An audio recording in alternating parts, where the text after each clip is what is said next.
Fear of unintended consequences.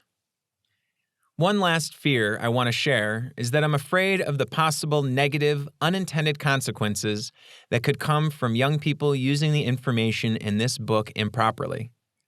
I don't have any control over you, and that lack of control is frightening. I worry that you, the reader, may have been so badly harmed by the school system that you will blindly latch onto anything you read that opposes it. Please do not take anything I say at face value. Please check my sources. It's important to be a critical reader.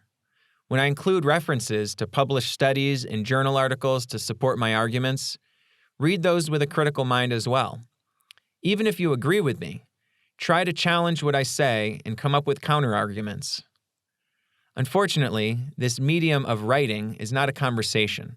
It's a one-way broadcast, so I don't have a way to ensure that you're using this information wisely.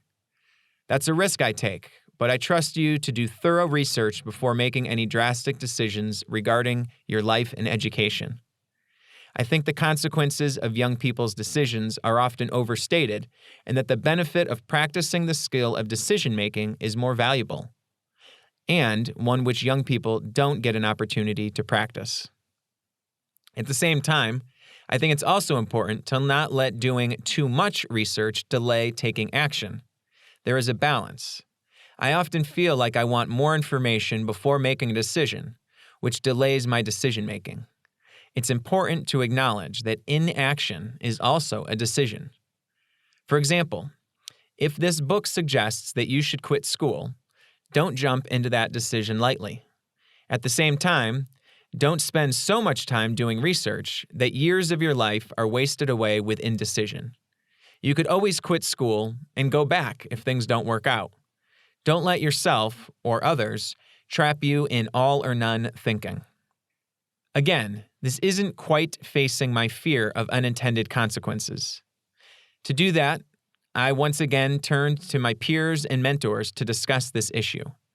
For example, just last week, I spoke with one of my old college roommates who is now a spinal surgeon.